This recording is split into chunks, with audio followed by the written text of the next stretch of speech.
Eu estava regando minhas violetas na varanda quando o telefone tocou.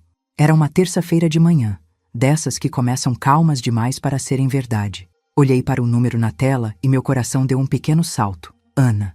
Fazia quase 2 anos que não falávamos. Desde que ela se mudou para Brasília com Miguel, nosso contato havia se limitado a mensagens de aniversário.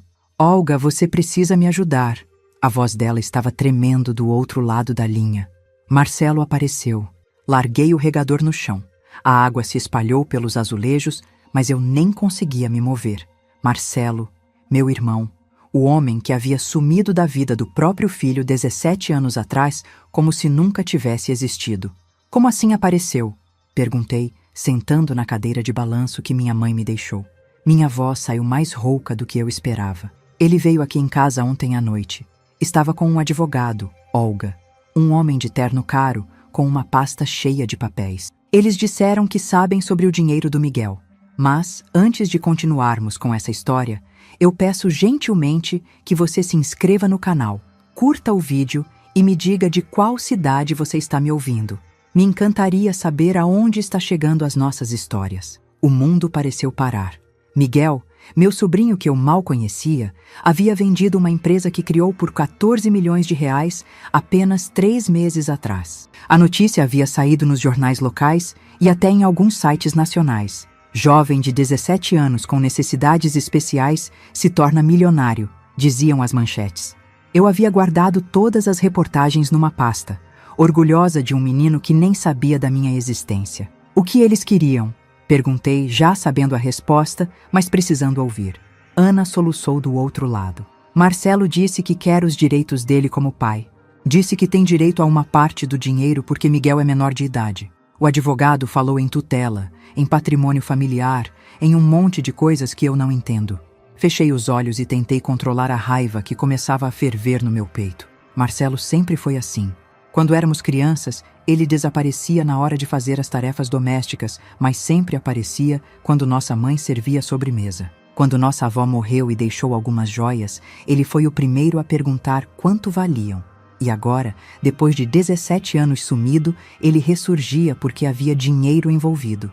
Ana, respira fundo. Me conta tudo desde o começo. Ela engoliu em seco antes de continuar.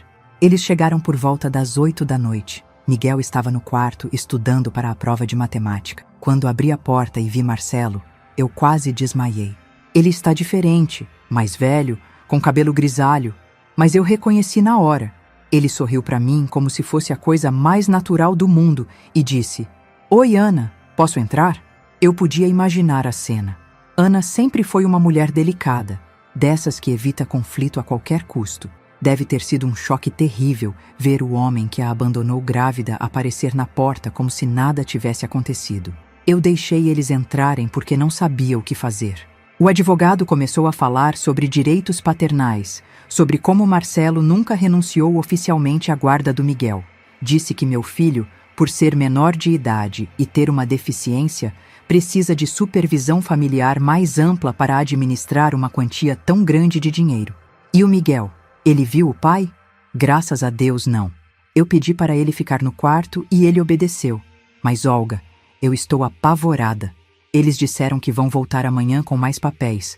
Marcelo falou que quer conhecer o filho, que quer fazer parte da vida dele. Mentiu dizendo que sempre pensou no Miguel, mas que respeitou minha decisão de criar ele sozinha. A hipocrisia me deu náusea. Eu estava lá no hospital naquela madrugada de dezembro, 17 anos atrás. Vi com meus próprios olhos a reação de Marcelo quando o médico explicou que Miguel havia nascido com síndrome de Down. Vi como ele ficou branco, como balançou a cabeça e saiu da maternidade sem olhar para trás. Ana ainda estava se recuperando da cesárea quando ele sumiu. Ana, escuta bem o que eu vou te falar. Marcelo não tem direito nenhum sobre Miguel ou sobre esse dinheiro. Ele abandonou vocês. Tem testemunhas disso. Mas e se ele conseguir provar que é pai? E se ele conseguir a guarda? Olga, eu não tenho dinheiro para pagar um advogado bom. Trabalho no mercado do seu Joaquim há 15 anos. Você sabe que meu salário é pequeno. Como vou brigar contra um homem que apareceu com um advogado de terno caro? A dor na voz dela me partiu o coração. Ana havia criado Miguel sozinha, trabalhando dobrado, economizando cada centavo para dar terapias e educação especial para o menino. Ela merecia estar celebrando o sucesso do filho, não se preocupando com a ganância de um homem que só aparecia quando havia algo a ganhar. Você não vai brigar sozinha, eu vou te ajudar. Como? Você também não tem muito dinheiro, Olga. E Marcelo é seu irmão. Marcelo deixou de ser meu irmão no dia que abandonou seu filho recém-nascido num hospital. Eu tenho algumas economias guardadas. E eu tenho algo mais importante que dinheiro. O quê? A verdade. Eu estava lá, Ana. Eu vi tudo. E eu vou fazer questão de que Miguel saiba exatamente que tipo de homem é o pai dele. Ficamos em silêncio por alguns segundos. Podia ouvir Ana respirando do outro lado da linha, tentando se acalmar. Olga, tem mais uma coisa. Eles disseram que sabem onde Miguel estuda, onde trabalha em meio período, até o nome dos amigos dele. Marcelo falou detalhes sobre a vida do menino como se estivesse acompanhando tudo de longe. Isso me gelou. Marcelo havia estado observando Miguel? Por quanto tempo? E por que só apareceu agora? Ele está sendo investigado por alguém, murmurei, mais para mim mesma do que para Ana. Como assim? Ninguém descobre tantos detalhes sobre uma pessoa do nada. Marcelo contratou alguém para investigar a vida do Miguel, provavelmente desde que a notícia sobre o dinheiro saiu nos jornais. Ana gemeu baixinho. Jesus, Olga! Que tipo de pai contrata detetive para investigar o próprio filho? O tipo de pai que só se lembra que tem filho quando esse filho fica rico. Levantei da cadeira e comecei a andar pela sala. Minha cabeça estava trabalhando rapidamente. Precisava entender a estratégia de Marcelo. Precisava descobrir quais eram os direitos legais dele. Precisava proteger Miguel e Ana de alguma forma. Ana, você guardou algum documento da época do nascimento? Certidão? Papéis do hospital? Alguma coisa que prove que Marcelo sumiu? Tenho a certidão de nascimento onde só meu nome aparece como responsável. Na época, o assistente social do hospital me ajudou a registrar Miguel assim porque Marcelo havia desaparecido. Isso é bom, é muito bom. E você tem o contato desse assistente social ainda? Não sei se ele ainda trabalha lá, mas posso tentar descobrir. Faz isso. Preciso falar com pessoas que estavam lá naquela época.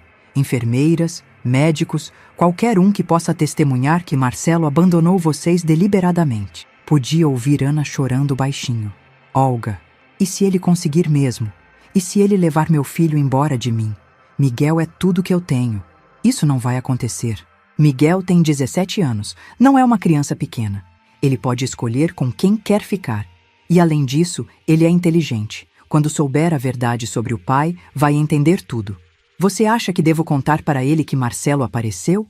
Pensei na pergunta. Miguel era um jovem maduro para a idade, responsável, trabalhador. Havia criado uma empresa de aplicativos que ajudavam pessoas com deficiência a encontrar trabalho.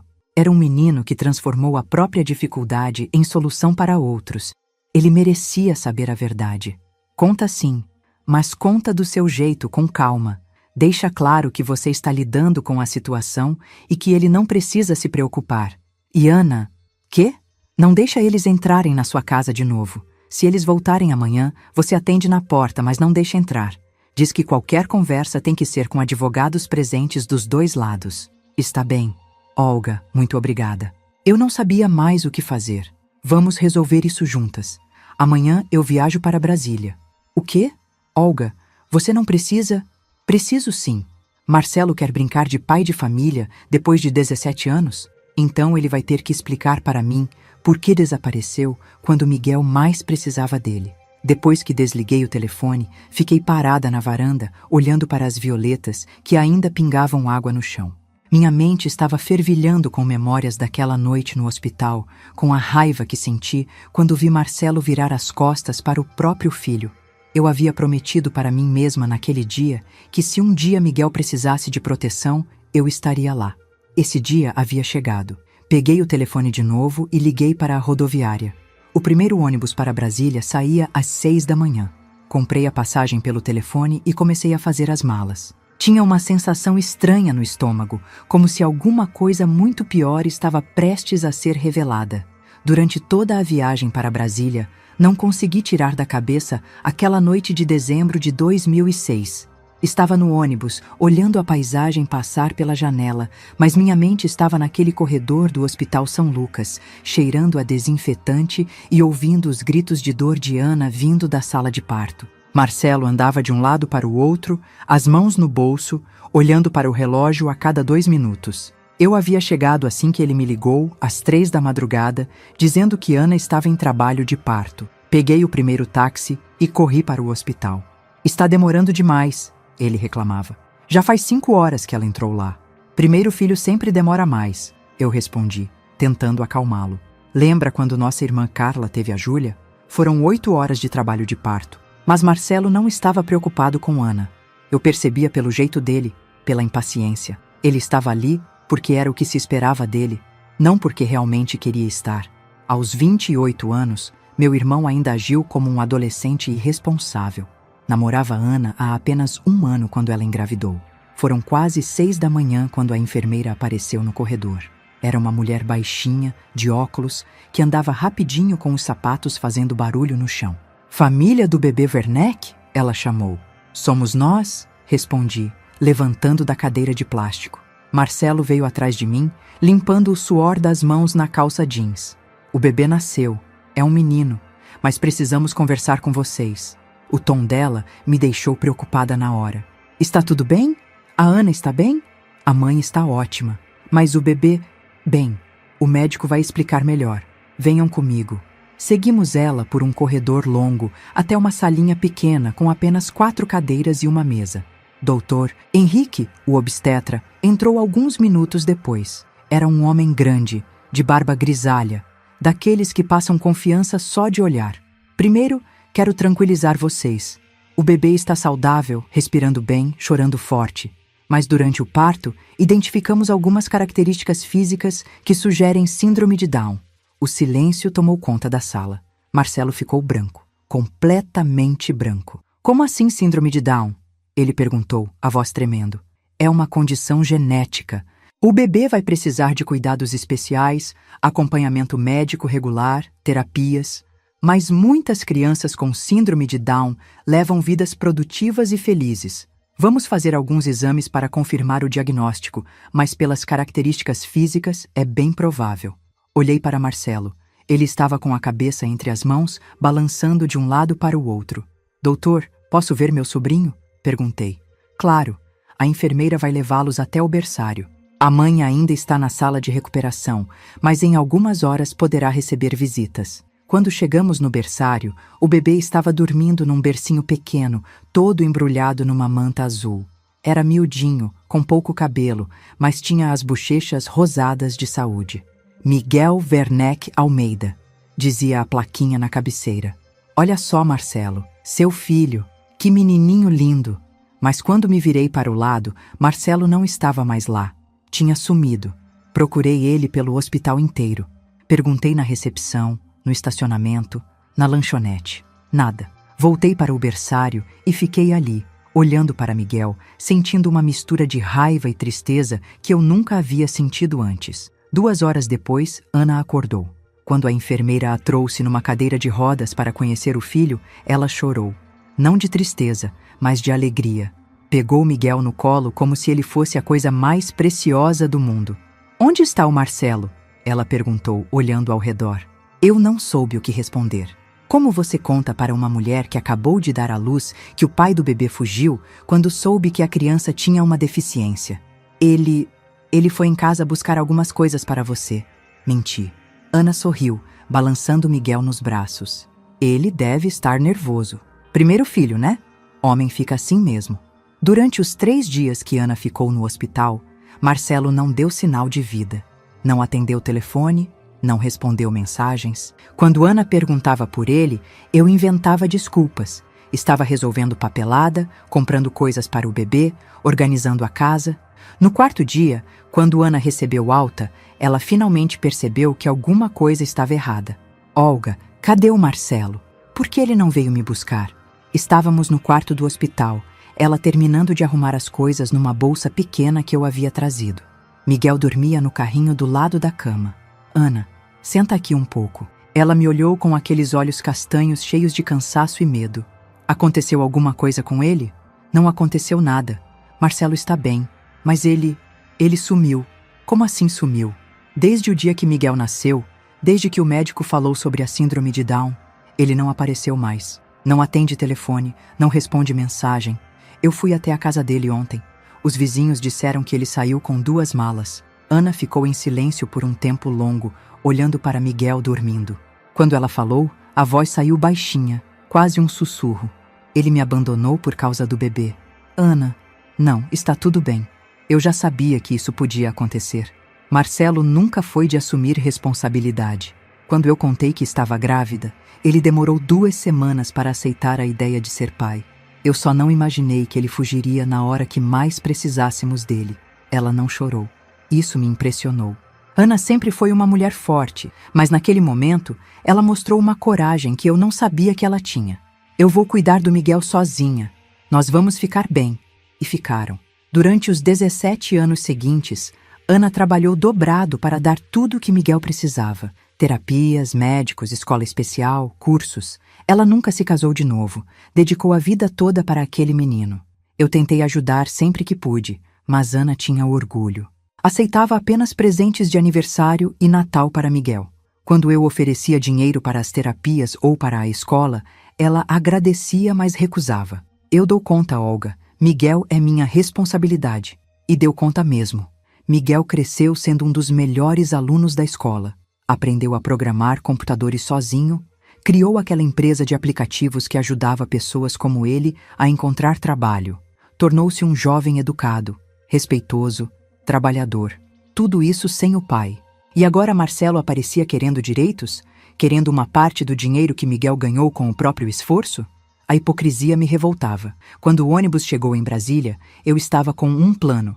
Primeiro, ia conversar com Ana e Miguel. Segundo, ia procurar o assistente social e as enfermeiras que trabalhavam no hospital naquela época. Terceiro, ia descobrir onde Marcelo estava morando e que tipo de vida ele havia levado nesses 17 anos. Ana me recebeu na porta do apartamento pequeno, mas aconchegante onde morava com Miguel. Ela estava mais magra, com mais rugas ao redor dos olhos, mas o sorriso ainda era o mesmo. Olga, que bom você ter vindo. Miguel está ansioso para te conhecer direito. Como ele está lidando com a situação? Melhor do que eu imaginei. Contei tudo ontem à noite. Sobre Marcelo ter aparecido, sobre ele querer reconhecimento como pai. Miguel ficou em silêncio por uns minutos, depois disse: Mãe, onde esse homem estava quando eu precisei de cirurgia no coração aos 6 anos? Onde ele estava quando eu apanhei na escola por ser diferente? Onde ele estava quando eu criei meu primeiro aplicativo? É um menino muito esperto, Olga. Miguel apareceu na sala nesse momento. Era um jovem alto para a idade, com os cabelos castanhos sempre bem penteados e um sorriso que iluminava o rosto. Quando me viu, veio me cumprimentar com um abraço apertado. Tia Olga, minha mãe falou muito de você. Obrigado por ter vindo nos ajudar. Não precisa agradecer, Miguel. Família cuida de família. Ele riu. É engraçado, né? Eu tenho 17 anos e só agora estou conhecendo minha família de verdade. Minha mãe sempre falou de você com carinho. Sentamos na mesa da cozinha e Ana serviu café com biscoitos caseiros. Foi quando Miguel disse algo que me fez entender a gravidade da situação. Tia Olga, tem uma coisa que eu não contei para minha mãe ainda. Ontem, depois que vocês falaram no telefone, eu resolvi pesquisar sobre esse tal de Marcelo na internet. Ana e eu nos entreolhamos. E o que você descobriu? Perguntei. Ele não apareceu do nada. Tem 3 meses que ele está me seguindo. Eu peço gentilmente que você se inscreva no canal, curta o vídeo e me diga de qual cidade você está me ouvindo. Dessa forma, você me motiva a continuar contando mais relatos para você. Minha xícara de café tremeu na mão quando Miguel falou aquelas palavras. Ana ficou pálida, se segurando na cadeira da cozinha. Como assim ele está te seguindo? Perguntei, tentando manter a voz calma. Miguel pegou o celular e começou a mexer na tela. Depois que vocês falaram ontem, fiquei curioso sobre esse tal de pai que apareceu do nada. Resolvi olhar as câmeras de segurança do prédio dos últimos 3 meses. As câmeras do prédio? Ana perguntou surpresa. Lembra que eu ajudei o síndico a instalar o sistema novo em outubro? Ele me deu acesso ao sistema para fazer manutenção. Olha só o que eu encontrei. Miguel virou a tela do celular para nós. Era uma imagem em preto e branco de um homem parado do outro lado da rua, claramente observando o prédio. Mesmo com a qualidade ruim da câmera, eu reconheci Marcelo na hora. O cabelo grisalho, a postura, o jeito de colocar as mãos no bolso. Essa é de 15 de outubro. 2 dias depois que saiu a primeira reportagem sobre minha empresa no jornal local. Miguel passou o dedo na tela, mostrando outras imagens. Aqui, 22 de outubro. Aqui, 2 de novembro. Sempre no mesmo horário, sempre do mesmo lugar. Ele descobria que horas eu saía para o trabalho e ficava me observando. Ana cobriu a boca com as mãos. Meu Deus, Miguel, por que você não me contou isso antes? Porque eu só descobri ontem. E olha, tem mais. Miguel mostrou outra foto. Esta é de dezembro. Ele não estava sozinho. Na imagem, Marcelo aparecia conversando com outro homem, mais baixo, de óculos. Os dois tinham papéis na mão e pareciam estar apontando para o prédio. Esse cara de óculos é o advogado que veio aqui ontem, Ana sussurrou. Senti um frio na barriga. Marcelo não havia aparecido por impulso. Ele estava planejando essa aproximação há meses, estudando a rotina de Miguel, coletando informações. Isso tornava tudo muito mais sério e calculado do que eu havia imaginado. Miguel, você tem como fazer cópias dessas imagens? Já fiz. Salvei tudo num pendrive. Ele me entregou um pequeno dispositivo USB. Achei que podiam ser úteis. Muito esperto, eu disse, guardando o pendrive na bolsa. Isso prova que Marcelo estava planejando essa abordagem há tempo. Naquele momento, a campainha tocou. Os três ficamos paralisados. Era quase meio-dia de quarta-feira. Deve ser a entrega do supermercado, Ana disse, mas a voz dela estava insegura. Miguel se levantou e foi até o interfone. Quando voltou, estava pálido. É ele, Marcelo, está lá embaixo pedindo para subir. Ana se levantou rapidamente.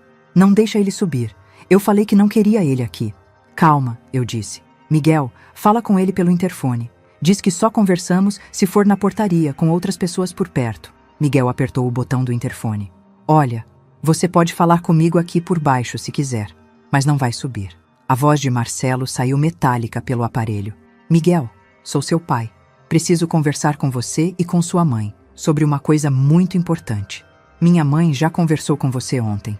Se tem mais alguma coisa para falar, pode falar com o advogado. Houve uma pausa. Depois Marcelo falou de novo e eu pude perceber a irritação na voz dele. Miguel, não seja desrespeitoso com seu pai.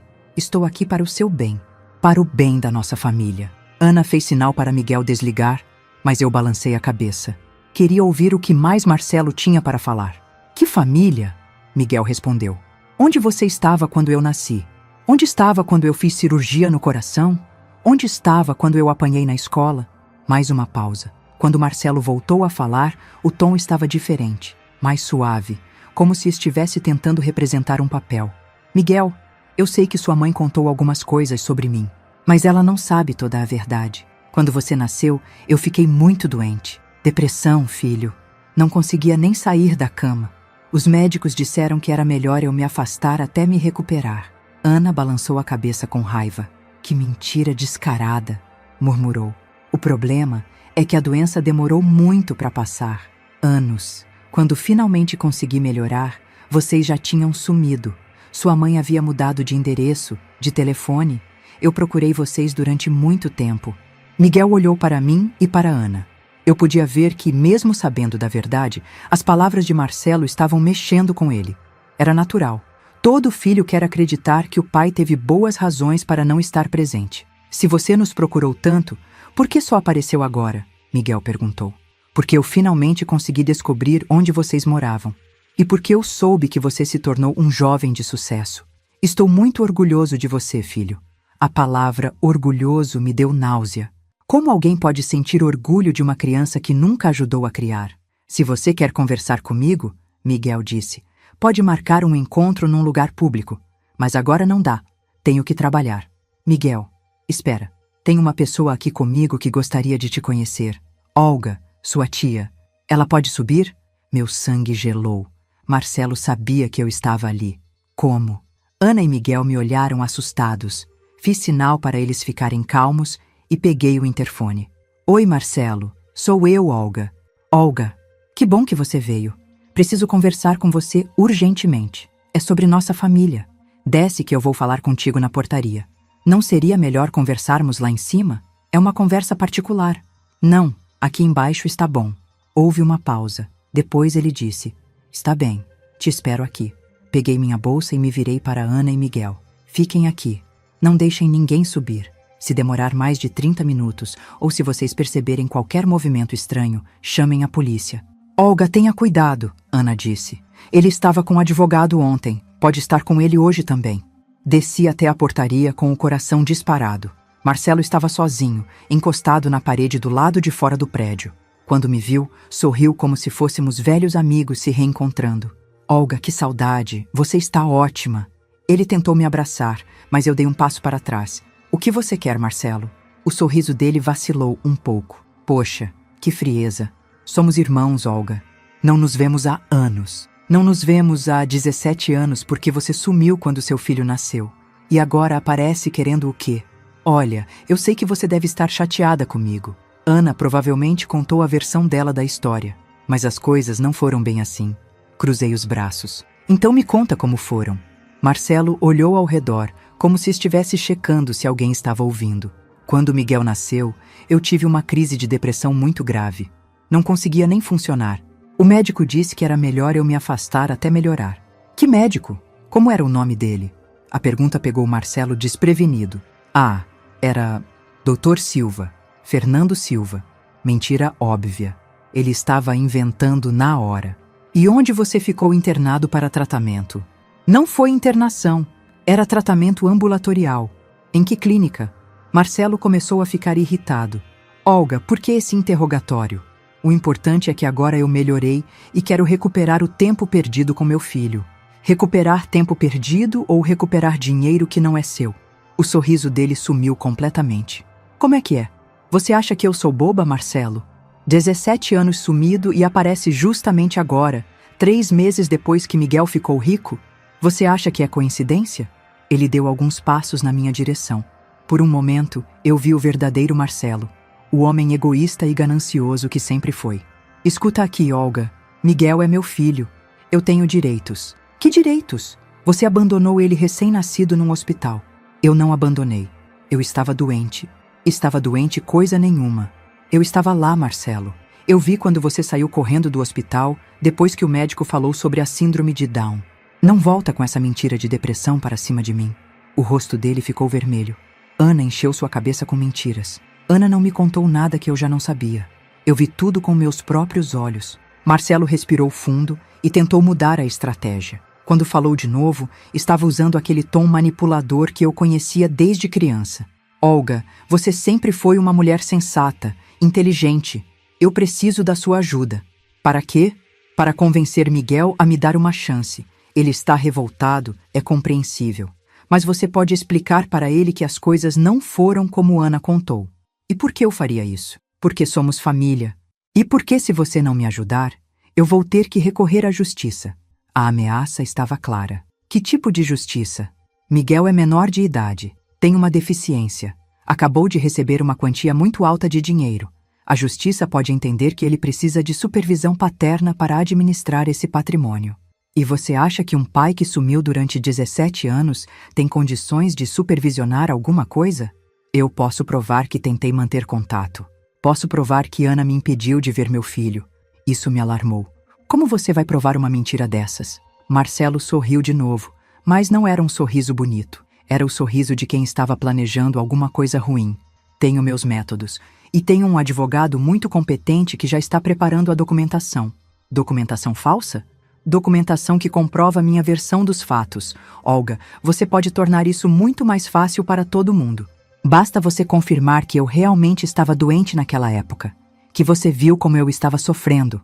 A proposta me deixou enjoada. Você quer que eu minta na justiça? Quero que você ajude nossa família a se reunir. Nossa família estava bem sem você, esses 17 anos. O sorriso sumiu de novo. Marcelo deu mais um passo na minha direção e eu pude sentir o cheiro de cigarro e café no hálito dele. Olga, você tem 48 horas para decidir se vai me ajudar ou se vai ser minha inimiga. Se escolher ser minha inimiga, eu vou provar na justiça que Ana praticou alienação parental contra mim. Vou mostrar que ela encheu a cabeça do Miguel com mentiras. E você, como irmã que sempre tomou partido dela, vai ser considerada cúmplice. Você está me ameaçando? Estou te oferecendo uma oportunidade de fazer a coisa certa. Olhei nos olhos dele e vi a mesma frieza que eu havia visto 17 anos atrás no hospital. Marcelo não havia mudado nada. Continuava sendo um homem capaz de qualquer coisa para conseguir o que queria. Marcelo, pode esquecer. Eu nunca vou mentir para te ajudar a roubar o dinheiro do Miguel. Então você escolheu ser minha inimiga. Eu escolhi proteger minha família. A família de verdade. Ele deu um passo para trás e pegou o celular. 48 horas, Olga. Depois disso, meu advogado vai entrar com os processos. Contra Ana por alienação parental. Contra Miguel por administração inadequada de patrimônio. E contra você por interferência familiar. Virou as costas e começou a andar em direção a um carro preto, estacionado do outro lado da rua. Mas antes de entrar no carro, se virou e gritou: "E Olga, só para você saber, eu sei muito mais sobre a vida de vocês do que vocês imaginam." Quando voltei para o apartamento, Ana e Miguel estavam na sala, claramente preocupados. Ana levantou do sofá assim que me viu entrar. "Como foi? O que ele queria?" Sentei na poltrona e contei tudo. As mentiras sobre depressão, a chantagem para eu testemunhar a favor dele, as ameaças de processo. Quando terminei, Miguel estava com os punhos cerrados. "Esse homem é um manipulador", ele disse, a voz tremendo de raiva. "Como ele tem coragem de inventar essas histórias?" "Miguel tem razão", Ana concordou. "Marcelo sempre foi assim. Quando as coisas ficavam difíceis, ele inventava desculpas ou colocava a culpa nos outros. O problema é que ele não está blefando sobre os processos", eu disse. "Ele tem um advogado, tem um plano. E pior, ele disse que sabe mais sobre a vida de vocês do que imaginamos." Ana palideceu. "O que será que ele descobriu?" "Não sei, mas vamos descobrir. Precisamos nos antecipar a ele." Peguei minha bolsa e tirei um bloco de papel. "Vamos fazer uma lista de tudo o que precisamos para nos proteger." Durante a próxima hora, organizamos nossa estratégia. Miguel anotava tudo no computador dele, criando pastas digitais para cada tipo de evidência que precisávamos coletar. "Primeiro, preciso falar com pessoas que estavam no hospital quando Miguel nasceu", eu disse. "Médicos, enfermeiras, assistentes sociais. Qualquer um que possa testemunhar que Marcelo abandonou vocês." "Segundo", Ana completou, "preciso reunir todos os documentos que comprovem que eu criei Miguel sozinha. Declarações de imposto de renda, registros médicos, matrículas escolares. E terceiro", Miguel falou, "preciso descobrir o que mais esse tal advogado de Marcelo está planejando. Se eles entraram com algum processo, deve ter registro em algum lugar." Decidimos nos dividir. Ana ficaria em casa organizando os documentos. Miguel usaria seus conhecimentos de tecnologia para pesquisar sobre Marcelo e o advogado na internet. E eu voltaria para São Paulo para investigar a situação atual de Marcelo e conversar com pessoas do hospital. Na quinta-feira de manhã, peguei o primeiro ônibus de volta. Durante a viagem, fiquei pensando nas palavras de Marcelo. "Eu sei muito mais sobre a vida de vocês do que vocês imaginam." O que será que ele havia descoberto? Chegando em São Paulo, fui direto para o Hospital São Lucas. Era um lugar que eu não visitava há anos, mas ainda me lembrava perfeitamente do caminho para a maternidade. A recepção tinha sido reformada, mas o cheiro de hospital era o mesmo. Procurei uma funcionária mais velha, que pudesse ter trabalhado lá há 17 anos. "Com licença", falei para uma enfermeira que aparentava ter uns 50 anos. "Você trabalha aqui há muito tempo?" "Há 22 anos", ela respondeu. "Por quê?" "Estou procurando informações sobre um parto que aconteceu aqui em dezembro de 2006. Meu sobrinho nasceu aqui e estou tentando localizar profissionais que estavam presentes." Ela me olhou com curiosidade. "Que tipo de informação?" Expliquei a situação rapidamente, sem entrar em muitos detalhes. Disse que precisava de testemunhas sobre as circunstâncias do nascimento para uma questão legal. "Olha, dezembro de 2006. Isso é muito tempo atrás. Mas pode tentar falar com Dona Marta. Ela é assistente social aqui há mais de 25 anos. Se alguém se lembra, é ela." Encontrei Dona Marta no 3º andar, numa salinha pequena cheia de arquivos. Era uma mulher baixinha, de cabelos brancos, mas com olhos muito vivos. "Claro que me lembro do caso", ela disse quando mencionei o nome de Miguel. "Foi um dos casos mais tristes que acompanhei. O pai saiu correndo quando soube da síndrome de Down. Nunca mais apareceu." Meu coração disparou. "A senhora se lembra de detalhes?" "Me lembro bem. A mãe estava sozinha desde o 2º dia. Eu perguntei várias vezes onde estava o pai, e ela sempre dizia que ele havia saído para resolver algumas coisas, mas era óbvio que ela estava inventando desculpas." "A senhora anotou isso em algum lugar?" Todo caso de abandono paternal é documentado, especialmente quando envolve criança com necessidades especiais. Ela abriu uma gaveta cheia de pastas antigas. Deixa eu procurar. Aqui está. Dona Marta me mostrou um documento oficial do hospital.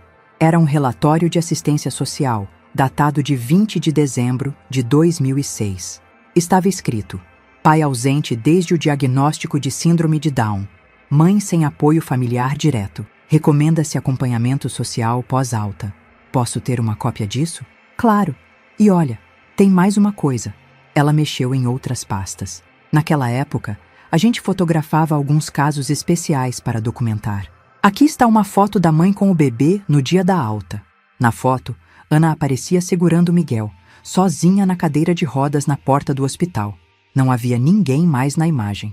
Essa foto foi tirada exatamente no momento que ela estava saindo. Se houvesse um pai presente, ele estaria na foto. Dona Marta fez cópias de todos os documentos e me deu seu cartão. Se precisar do meu depoimento oficial, é só me chamar.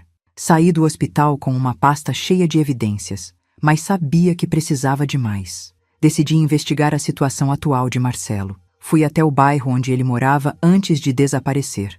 Conversei com vizinhos antigos, perguntei em lojas, tentei descobrir alguma coisa sobre a vida dele nos últimos anos. Foi numa padaria que tive sorte. O dono, seu Antônio, conhecia Marcelo desde criança.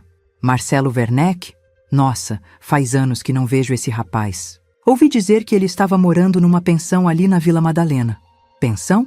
É, daquelas de gente que não tem dinheiro para alugar apartamento. Soube que ele estava com problemas financeiros sérios. Dívida de jogo, parece. Isso explicava muita coisa. Marcelo não estava atrás de Miguel por amor paternal. Estava atrás do dinheiro porque precisava desesperadamente. Decidi ir até a Vila Madalena investigar. Encontrei a pensão que seu Antônio havia mencionado. Era um prédio velho, com várias placas de quarto para alugar. Conversei com a proprietária, uma senhora italiana que administrava o lugar há décadas. Marcelo? Ah, sim. Morou aqui uns 3 meses até outubro. Saiu devendo 2 meses de aluguel. Ele disse para onde ia? Não disse nada. Sumiu de uma hora para outra. Deixou algumas coisas no quarto que eu tive que jogar fora. Que tipo de coisas? Papéis, cartas de cobrança, essas coisas. Ah, e uns recortes de jornal estranhos. Meu interesse aumentou. Recortes sobre o quê? Sobre um menino rico, parece.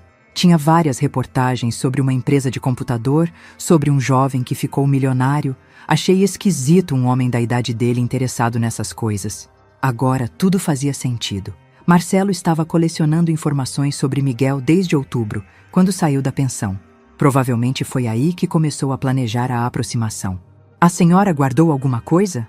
Joguei quase tudo fora, mas acho que ainda tenho algumas cartas de cobrança. Se quiser, posso procurar. Ela voltou com uma caixa de papéis. Entre as cartas de cobrança, encontrei algo interessante. Um contrato com uma empresa de investigação particular. O contrato era de novembro de 2023, 3 meses atrás. Marcelo havia contratado um detetive particular para investigar Miguel Werneck Almeida e família. Posso levar isso? Perguntei para a proprietária. Claro, para mim é lixo mesmo. Voltei para casa com uma quantidade impressionante de evidências. Documentos hospitalares provando o abandono, fotos da época, depoimentos de profissionais e agora a prova de que Marcelo estava investigando Miguel há meses. Liguei para Ana e contei tudo o que havia descoberto. Olga, isso é incrível. Com todas essas provas, ele não tem como ganhar nenhum processo. Ainda não terminei. Amanhã vou procurar esse detetive particular que Marcelo contratou. Quero saber exatamente que informações eles coletaram sobre vocês. Você acha que descobriram alguma coisa comprometedora? Não sei. Mas vamos descobrir. Ana, enquanto isso, você conseguiu organizar seus documentos? Consegui. Tenho 17 anos de comprovantes mostrando que criei Miguel sozinha. Declarações de imposto, registros médicos, tudo. E Miguel? Descobriu alguma coisa sobre o advogado de Marcelo? Miguel encontrou umas coisas interessantes. O advogado se chama Dr. Ricardo Mendes. Aparentemente, é especializado em questões de família e herança. Mas Miguel descobriu que ele já foi processado algumas vezes por práticas antiéticas. Isso não me surpreendeu. Um homem como Marcelo só conseguiria um advogado disposto a usar métodos questionáveis. Ana, tem mais uma coisa. Preciso que vocês tenham muito cuidado pelos próximos dias. Não saiam sozinhos, não conversem com estranhos, não abram a porta para ninguém. Por quê? Você acha que Marcelo pode tentar alguma coisa? Não sei, mas um homem desesperado por dinheiro, com dívidas de jogo, é capaz de qualquer coisa. Na sexta-feira de manhã, procurei a empresa de investigação particular que havia aparecido no contrato. Era um escritório pequeno, num prédio comercial no centro da cidade. O investigador, um homem chamado Joaquim Santos, inicialmente se recusou a falar comigo. Mas quando expliquei que estava representando a família que havia sido investigada e que suspeitava de chantagem, ele mudou de atitude. Olha, eu não posso dar detalhes do que investiguei, mas posso te dizer uma coisa. Seu irmão estava procurando especificamente informações que pudessem ser usadas contra a mãe do menino. Que tipo de informação? Qualquer coisa que pudesse prejudicar ela numa disputa de guarda. Problemas financeiros, relacionamentos, qualquer coisa. E vocês encontraram alguma coisa? Joaquim hesitou. Não posso dar detalhes, mas digamos que seu irmão não ficou satisfeito com o relatório. Disse que precisava de algo mais contundente. Um arrepio percorreu minha espinha. Mais contundente como?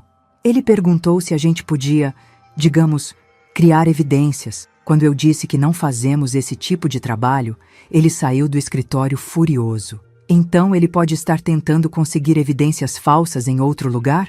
É possível. Olha, posso te dar um conselho? Tenham muito cuidado. Seu irmão me pareceu um homem capaz de qualquer coisa. Saí do escritório do investigador com uma sensação terrível no estômago. Marcelo não estava apenas atrás do dinheiro de Miguel. Ele estava planejando algo muito mais sério para conseguir acesso a esse dinheiro. Peguei o telefone e liguei para Ana imediatamente. Ana, onde estão vocês? Em casa. Por quê? Escuta bem o que eu vou te falar. Marcelo pode estar planejando forjar evidências contra você. Pode ser qualquer coisa. Drogas plantadas, acusações falsas, testemunhas compradas. Meu Deus, Olga, o que vamos fazer? Vocês precisam sair daí agora. Vão para a casa de algum amigo, para um hotel, qualquer lugar longe do apartamento de vocês. Mas e se ele já estiver vindo? Olhei para o relógio. Eram 3 da tarde de sexta-feira. Faltavam poucas horas para o prazo de 48 horas que Marcelo havia dado. Ana, pega Miguel e saiam de casa agora. Eu já estou indo para aí. A reunião estava marcada para as 2 da tarde no escritório do advogado de Marcelo. Ana estava nervosa desde cedo, mexendo nos cabelos a cada 5 minutos e perguntando se tínhamos esquecido algum documento. Miguel, por outro lado, estava calmo demais para um jovem de 17 anos, prestes a enfrentar o pai que o abandonou. Mãe, para de se preocupar. Nós temos a verdade do nosso lado, ele disse, ajustando a gravata que havia insistido em usar. E temos a tia Olga. Durante os últimos 15 dias, eu havia trabalhado como uma detetive particular. Conversei com 4 enfermeiras que estavam de plantão na maternidade naquela noite. Consegui o depoimento do assistente social que ajudou Ana a registrar Miguel. E o mais importante, encontrei a gravação do circuito interno do hospital que mostrava Marcelo saindo correndo quando soube do diagnóstico. O doutor Henrique, já aposentado, mas com a memória intacta, havia me dado um depoimento detalhado sobre como Marcelo reagiu à notícia. Em 40 anos de profissão, nunca vi um pai sair correndo daquele jeito. Nem voltou para ver se a criança estava bem, ele me disse. Também descobri outras coisas sobre meu irmão.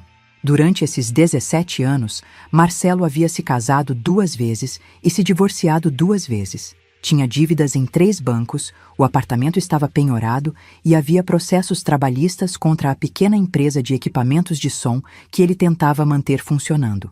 O escritório do doutor Rodrigo Mendes ficava no centro de Brasília, num prédio espelhado que tentava parecer mais importante do que realmente era. Quando chegamos, a secretária nos levou para uma sala de reuniões com uma mesa grande de madeira escura e cadeiras de couro que rangiam quando a gente se sentava. Marcelo já estava lá, vestido com um terno azul marinho que parecia novo demais para ele. Estava mais magro do que eu lembrava, com rugas profundas ao redor dos olhos e o cabelo totalmente grisalho. Quando Miguel entrou na sala, ele se levantou rapidamente. Miguel! Filho! Mas Miguel não se moveu. Ficou parado ao lado da cadeira, olhando para Marcelo como se estivesse estudando um estranho. Oi, disse apenas, com uma educação fria que gelou o ambiente. Dr. Rodrigo Mendes era um homem baixinho e barrigudo que falava rápido demais e gesticulava muito. Começou a reunião explicando que Marcelo queria regularizar sua situação paternal e participar da administração dos bens do menor. Meu cliente passou por um período difícil na época do nascimento, ele disse, olhando para uns papéis na mesa. Houve uma depressão pós-parto paternal, um quadro reconhecido pela medicina moderna.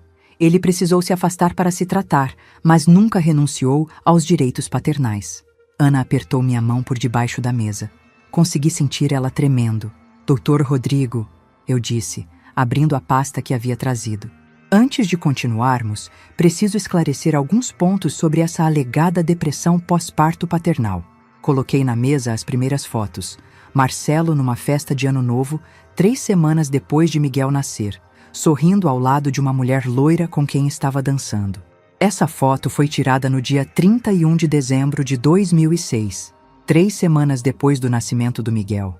Não parece muito deprimido, não é? A expressão do Dr. Rodrigo mudou. Marcelo ficou vermelho.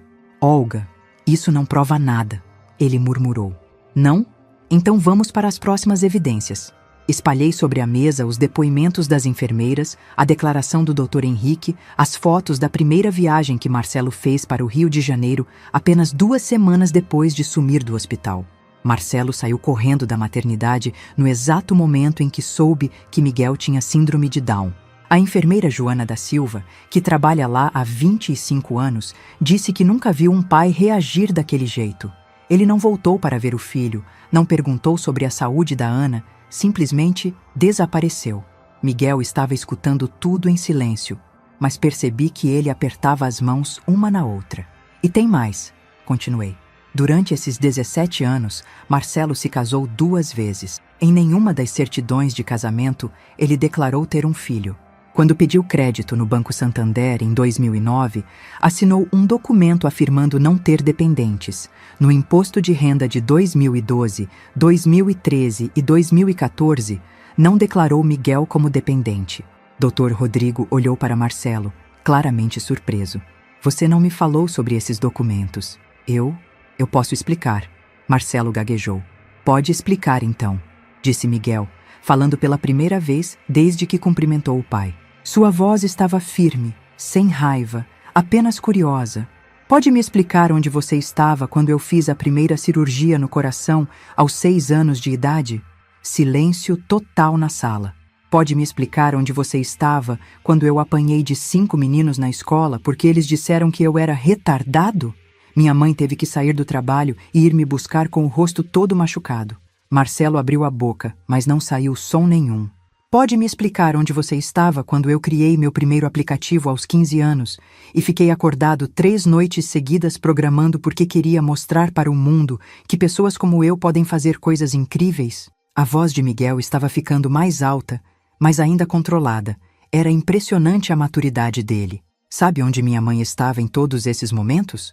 Do meu lado, segurando minha mão na cirurgia, me abraçando quando eu chorava, comemorando cada pequena vitória minha. E sabe quem mais estava? A tia Olga, sempre que podia. Ana estava chorando baixinho, mas eram lágrimas de orgulho. E agora você aparece, Miguel continuou, porque descobriu que eu tenho dinheiro. Não porque quer me conhecer, não porque sente falta do filho, porque quer uma parte dos 14 milhões que eu ganhei sozinho. Miguel, filho, não é bem assim. Marcelo tentou se explicar. Eu sempre pensei em você, sempre quis voltar, mas o quê? Miguel se levantou da cadeira. Você teve 17 anos para voltar. 17 anos para mandar uma carta, fazer uma ligação, aparecer em um aniversário. Mas só apareceu quando eu fiquei rico. Ele olhou para Dr. Rodrigo. Doutor, o senhor tem filhos? Tenho, sim. E o senhor consegue imaginar abandonar eles porque nasceram diferentes do que esperava? Dr. Rodrigo ficou sem resposta. Miguel voltou a se sentar e olhou diretamente para Marcelo. Eu quero fazer uma pergunta. E quero que você responda olhando nos meus olhos. Marcelo levantou a cabeça relutantemente. Se eu não tivesse ganhado esse dinheiro, se eu fosse apenas um jovem comum com síndrome de Down, trabalhando no mercado do seu Joaquim ganhando um salário mínimo, você teria aparecido na minha vida? A pergunta ficou no ar por quase 1 minuto inteiro. O silêncio era constrangedor. Responde! Ana disse com uma voz que eu nunca havia escutado dela antes, firme, autoritária. Responde para seu filho. Marcelo olhou para baixo e balançou a cabeça devagar. Não, sussurrou. Não o quê? Miguel insistiu. Não, eu não teria aparecido. Foi a primeira verdade que Marcelo disse naquela sala. Miguel se levantou de novo e estendeu a mão para o pai. Obrigado por ser honesto. Agora eu posso seguir minha vida sem me perguntar se você realmente se importa comigo. Marcelo apertou a mão do filho, confuso. O que isso significa? Significa que eu escolho minha família e você não faz parte dela. Miguel se virou para Dr. Rodrigo. Doutor, preciso de advogado para oficializar que não quero nenhum contato com esse homem? Para garantir que ele não vai poder aparecer de novo no futuro, tentando me chantagear emocionalmente? Podemos providenciar uma medida cautelar, sim. Como você é menor de idade, vai precisar da aprovação da sua mãe e de um tutor legal. Miguel olhou para Ana. Mãe? Claro, meu filho. Depois ele olhou para mim. Tia Olga, você aceitaria ser minha tutora legal? Oficialmente? Meu coração quase parou. Miguel, você esteve mais presente na minha vida nesses últimos 15 dias do que ele em 17 anos. Você é minha família de verdade. Olhei para Ana, que estava sorrindo através das lágrimas, e acenou com a cabeça. Eu aceito. Seria uma honra. Marcelo ainda estava sentado, olhando para as próprias mãos. Doutor, Rodrigo guardava os papéis na pasta, claramente desconfortável com o rumo que a reunião havia tomado. Tem mais uma coisa, Miguel disse, tirando uma pasta da bolsa. Eu trouxe uma proposta. Todos olharam para ele, surpresos. Marcelo, você claramente tem problemas financeiros. Eu pesquisei sobre suas dívidas. Ele colocou alguns papéis na mesa. Devo R$240 mil para bancos e fornecedores. Marcelo ficou roxo. Como você descobriu isso? Quando alguém tenta tomar seu dinheiro, você pesquisa sobre essa pessoa. Eu vou pagar todas suas dívidas. O queixo de Marcelo caiu. Dr. Rodrigo parou de guardar os papéis. Mas, em troca, Miguel continuou, você vai assinar um documento renunciando definitivamente a qualquer direito paternal sobre mim. Vai prometer que nunca mais vai aparecer na minha vida ou na vida da minha mãe. E vai sumir de Brasília. Miguel, Ana sussurrou, você não precisa fazer isso. Preciso sim, mãe. Preciso ter certeza de que nunca mais vamos ter que nos preocupar com isso. Marcelo estava em choque. R$240 mil? É isso. Você fica livre das dívidas e eu fico livre de você. Para sempre. Dr. Rodrigo pigarreou. Essa proposta é inusitada. Doutor, meu cliente é menor de idade, disse Dr. Carlos, o advogado que eu havia contratado para representar Miguel. Mas ele tem plena capacidade civil para negócios envolvendo seu patrimônio, desde que haja aprovação dos responsáveis legais. Olhei para Miguel com uma mistura de orgulho e preocupação. Ele estava comprando a liberdade da família, mas estava fazendo isso com a frieza e inteligência de um empresário experiente. Você tem até quinta-feira para decidir, Miguel disse para Marcelo. Se aceitar, na sexta-feira você assina os papéis e recebe o dinheiro. Se não aceitar, eu gasto esse dinheiro contratando os melhores advogados do país para garantir que você nunca mais se aproxime de mim. Marcelo olhou para o filho como se estivesse vendo um estranho. Quinta-feira, repetiu Miguel. Até lá, não quero ver você nem perto da minha casa, da escola onde eu estudo ou do lugar onde eu trabalho. Está claro? Está. Saímos do escritório em silêncio. Quando chegamos na rua, Miguel parou e respirou fundo. Vocês acham que fiz certo? Ana abraçou o filho. Você foi perfeito, maduro, justo e corajoso. Estou orgulhosa de você. Eu também o abracei. Miguel, você acabou de mostrar que caráter não tem preço. Você ofereceu dignidade para um homem que não merece. Não foi dignidade, ele disse, sorrindo pela primeira vez no dia. Foi estratégia. R$240 mil é muito dinheiro para mim, mas é muito pouco comparado com a paz de espírito que vamos ter para sempre. Estava olhando para um jovem de 17 anos que havia se tornado homem numa tarde. Na quinta-feira, Marcelo ligou para Dr. Carlos. Ele aceitava a proposta. Nunca mais ouvimos falar dele. 6 meses depois daquela reunião no escritório, eu estava na cozinha do meu apartamento preparando brigadeiros para o aniversário de 18 anos de Miguel, quando o telefone tocou. Era Ana, e pela primeira vez em anos ela estava rindo. Olga, você não vai acreditar. Miguel acabou de me contar que foi aceito na Universidade de Brasília, Engenharia de Software. Nota máxima na redação. Sorri, mexendo o chocolate na panela. Claro que foi aceito. Aquele menino é genial. E tem mais. Lembra daquela empresa de tecnologia de São Paulo que queria comprar o segundo aplicativo dele? Aqui ofereceu 8 milhões. Ele aceitou a proposta hoje, mas com uma condição. Eles têm que contratar pelo menos 10 pessoas com deficiência para o time de desenvolvimento. Desliguei o fogo e sentei na cadeira da cozinha, sorrindo. Miguel havia encontrado uma forma de transformar cada sucesso pessoal em oportunidade para outras pessoas. Nos últimos meses, ele havia se tornado uma referência na área de tecnologia inclusiva, dando palestras em universidades e empresas sobre como a diversidade melhora a inovação. Como ele está lidando com toda essa exposição? Melhor do que eu imaginava. Semana passada ele disse uma coisa que me deixou pensando por dias. O quê? Ele disse. Mãe, sabe qual é a diferença entre mim e meu pai? Ele vê minha deficiência como fraqueza. Eu vejo como minha maior força. Por causa dela, eu entendo problemas que outras pessoas nem percebem que existem. Fiquei em silêncio, sentindo aquela emoção que sempre vinha quando Miguel demonstrava sua sabedoria precoce. Ana, como você está se sentindo com tudo isso? Liberta, ela respondeu sem hesitar. Pela primeira vez em 18 anos, eu acordo de manhã sem me preocupar se alguém vai tentar tirar meu filho de mim, sem me preocupar se ele vai ter oportunidades, sem me preocupar se vou conseguir dar tudo o que ele merece. Durante esses 6 meses, muita coisa havia mudado. Eu havia me mudado para Brasília oficialmente, comprando um apartamento a 2 quadras do de Ana e Miguel. Como tutora legal de Miguel, eu participava de todas as decisões importantes sobre sua educação e carreira, mas sempre respeitando a autoridade de Ana como mãe. O dinheiro que Miguel pagou para Marcelo havia sido transferido numa sexta-feira de março. Dr. Carlos cuidou de toda a papelada, e na segunda-feira seguinte, Marcelo havia sumido de Brasília. Soubemos depois que ele se mudou para Goiânia, onde abriu uma pequena loja de equipamentos eletrônicos com o dinheiro que sobrou depois de pagar as dívidas. Nunca mais tentou contato. Olga, você vem para o jantar hoje? Miguel insistiu em cozinhar para comemorar a aprovação na universidade. Claro. Que horas? 7 da noite. E Olga? Quê? Obrigada. Por tudo. Se você não tivesse aparecido naquela manhã... Ana, para com isso. Nós somos família agora. Família de verdade. Quando cheguei no apartamento dela, encontrei Miguel na cozinha preparando uma lasanha.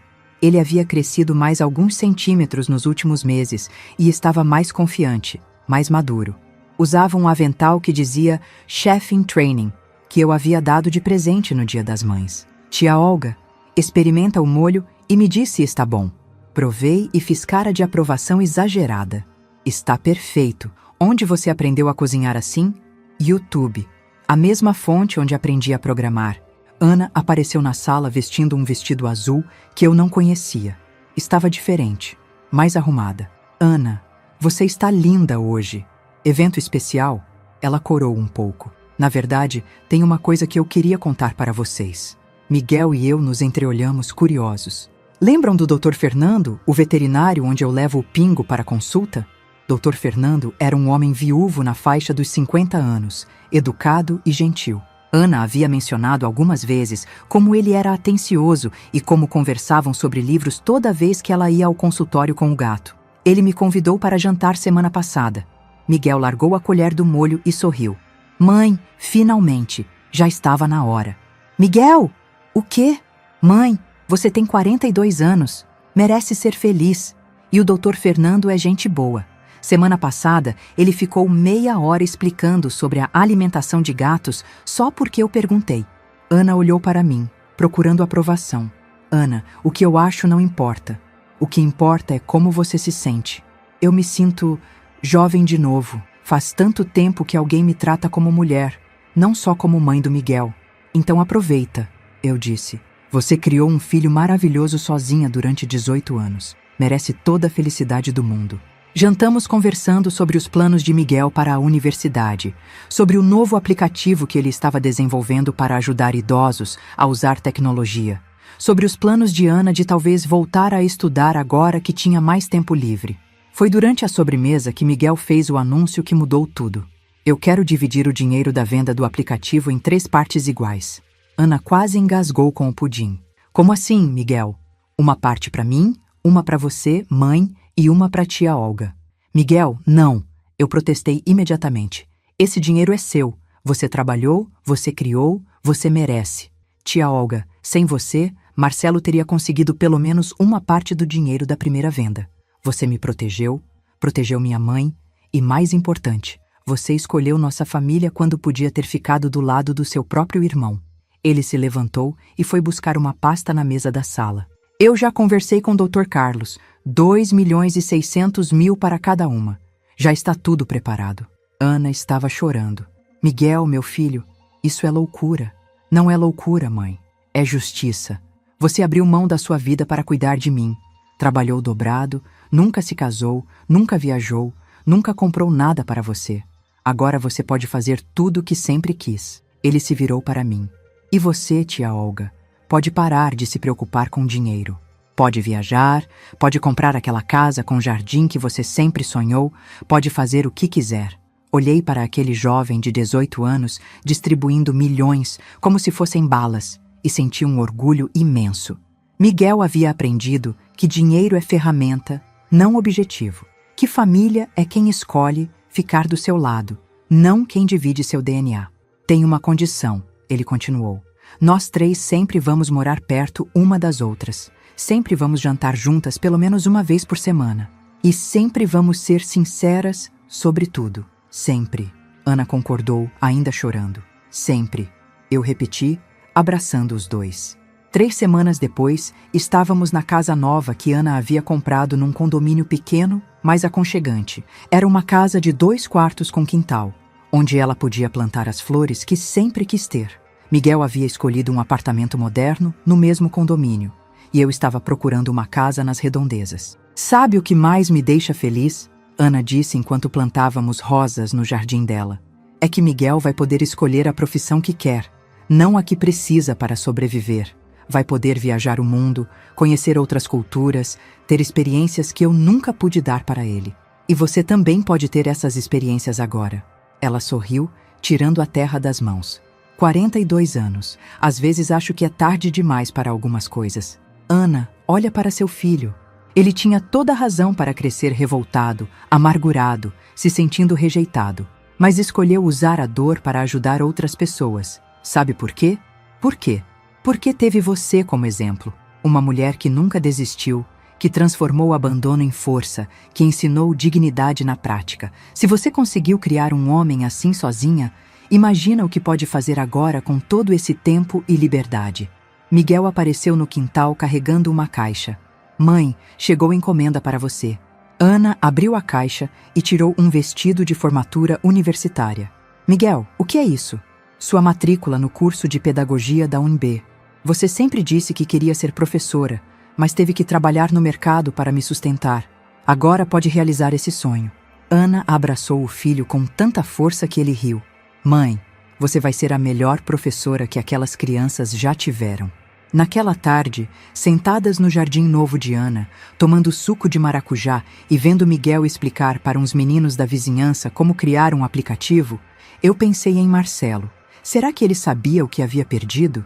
Será que conseguia imaginar as conversas, os risos, os planos, a cumplicidade que podia ter tido com esse filho extraordinário? Provavelmente não. Pessoas como Marcelo só enxergam valor naquilo que brilha por fora. Não sabem reconhecer o ouro que está na simplicidade, na bondade, na coragem silenciosa. Miguel havia me ensinado algo importante nesses meses. Vingança não é fazer mal para quem te fez mal. Vingança é viver tão bem, com tanta dignidade e felicidade, que a pessoa que te rejeitou percebe o que perdeu. E Marcelo havia perdido tudo. Perdido a chance de conhecer um filho genial, de participar de uma história de superação inspiradora, de fazer parte de uma família que escolhe amar em vez de julgar. Enquanto ele estava em Goiânia vendendo equipamentos eletrônicos para pagar as contas, Miguel estava construindo um império tecnológico baseado na inclusão. Enquanto ele morava sozinho num apartamento alugado, nós 3 estávamos descobrindo o que significa família de verdade. A justiça mais perfeita é aquela que você não precisa buscar. Ela simplesmente acontece quando você escolhe o amor em vez do ressentimento. 6 meses depois desse dia, recebi uma ligação de Ana me contando que Miguel havia sido convidado para dar uma palestra na Universidade de Harvard sobre tecnologia inclusiva. Ela estava radiante, falando sobre como o filho dela ia representar o Brasil numa das universidades mais importantes do mundo. E tem mais, ela disse rindo. Fernando me pediu em casamento ontem. Ana, que notícia maravilhosa! Miguel disse que vai pagar nossa lua de mel em qualquer lugar do mundo que eu escolher. Estou pensando em Paris. Desliguei o telefone sorrindo. Olhei pela janela da minha casa nova, com jardim cheio de violetas, e pensei, às vezes, a vida dá voltas tão perfeitas que parecem planejadas. Marcelo havia tentado roubar o futuro do próprio filho e acabou perdendo qualquer chance de participar da história mais bonita que eu já havia presenciado. Enquanto isso, Miguel, Ana e eu estávamos vivendo a prova de que família não é quem te gera, mas quem escolhe te amar todos os dias. E isso, nenhum dinheiro do mundo pode comprar. Muito obrigado de coração por você me ouvir até aqui. Quero te convidar a fazer parte da nossa família e acompanhar as próximas histórias. Inscreva-se no canal, curta o vídeo e me diga de qual cidade você está me ouvindo.